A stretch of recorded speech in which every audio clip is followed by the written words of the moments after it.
Himachal on sale इस सरकार में लगा हुआ है।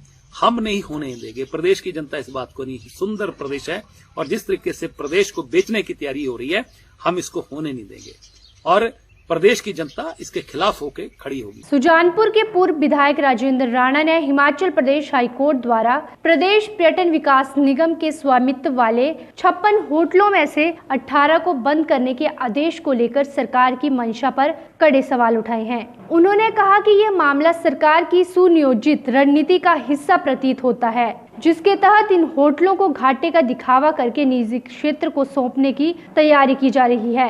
राजेंद्र राणा ने कहा कि अदालत का निर्णय सरकार द्वारा प्रयुक्त तथ्यों के आधार पर दिया गया है और वे अदालत के इस निर्णय का सम्मान करते हैं। हालांकि उन्होंने ये भी स्पष्ट किया है कि सरकार ने जानबूझकर सही और पूरी जानकारी अदालत के समक्ष पेश नहीं की, ताकि इस बेशकीमती संपत्तियों को अपने चहेतों को सस्ते दामों पर बेचने का मार्ग प्रशस्त किया जा सके। उन्होंने कहा कि प्रदेश की सुक्खू सरकार लगातार आर्थिक संकट का बहाना बनाकर सरकारी संपत्तियों को बेचने की कोशिश कर रही है। उदाहरण के तौर पर उन्होंने कहा कि ऐतिहासिक विरासत वाइल्ड फ्लावर हॉल को ओबरॉयज ग्रुप से लंबी लड़ाई के बाद वापस लिया गया था।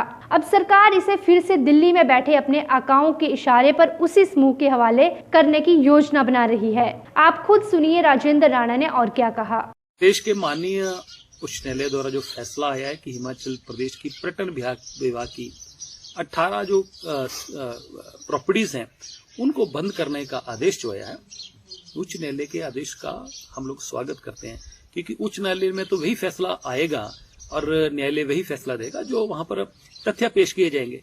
परंतु इसमें जहां तक प्रदेश के अलग अलग जगहों से जो सूचनाएं मिल रही हैं कि ये जो 18 संपत्ति हैं जिनको बंद करने का माननीय न्यायालय ने आदेश किया है, हम उसका स्वागत कर रहे हैं, क्योंकि हम फिर उस बात को दोहरा रहे हैं कि न्यायालय के अंदर जो तथ्य पेश किए जाएंगे न्यायालय उन्हीं के आधार पर फैसला देगा।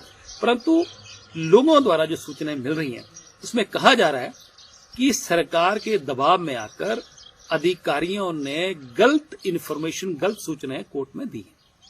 18 संपत्तियां जो हैं उसमें ठीक है, कुछ संपत्तियां ऐसी हैं जो कि बंद होने वाली हैं, उनको बंद कर दिया जाए। परंतु इसके पीछे मनसा कुछ और लगी। आप देखिए कि चहल पैलेस जो है वहां अंदर जाने के भी सरकार ने चार्जेस लेती है, वहां बड़ी आमदन है। आपकी धर्मशाला की प्रॉपर्टीज हैं उनको बहुत अच्छे तरीके से चलाया जा सकता है और चल रही हैं। मनाली की जो प्रॉपर्टीज हैं बहुत अच्छे तरीके, बहुत अच्छी जगह प्रॉपर्टीज हैं। परंतु इसके पीछे सरकार की जो मनसा है, ये कौन लोग हैं सरकार में बैठे और सरकार इस बात को क्या इसके पीछे क्या मनसा है कि इन संपत्तियों को बंद कराने के बाद इनको सेल आउट करने की तैयारी कर रही है और सेल आउट अपने मित्रों को अंदर खाते जो है वो सेल आउट करना चाहती है। हिमाचल ऑन सेल इस सरकार में लगा हुआ है। हम नहीं होने देंगे। प्रदेश की जनता इस बात को नहीं, सुंदर प्रदेश है और जिस तरीके से प्रदेश को बेचने की तैयारी हो रही है, हम इसको होने नहीं देंगे और प्रदेश की जनता इसके खिलाफ होकर खड़ी होगी।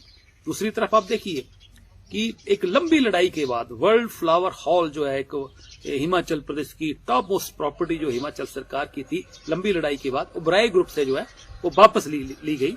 और अभी जो सूचना आ रही है कि ये जो सरकार है उसके जो आका दिल्ली में बैठे हैं उनके दबाव में आके फिर से ओबराय ग्रुप को संपत्ति को अंदर खाते देने की तैयारी हो रही है। मुझे लग रहा है कि सरकार में भ्रष्टाचार पूरी तरह फल फूल रहा है, चाहे किसी भी तरह के मामले हों, चाहे खनन के हों, चाहे दूसरे मामले हों, और मित्रों पे सरकार मेहरबान हो रही है। मुख्यमंत्री की अपनी जमीनें, परिवार की जमीनें और उन अपने मित्रों की जो जमीनें हैं, वहां पर चाहे पहाड़ों पर जमीन हो, वहां तक करोड़ों रुपए के डंगे लगाकर जो है वो सड़कें पहुंचाई जा रही है। आप देखिए कि फागू के पास करोड़ों रुपए के डंगे लग रहे हैं, किसकी जमीन है। तो इसलिए पूरी तरह प्रदेश में जो लूट मची है, मुझे लग रहा है कि हिमाचल प्रदेश की हालत जो है, प्रदेश को पूरी तरह इस सरकार ने जो है बर्बाद करके रख दिया है, जो कि बड़ी शर्म की बात है।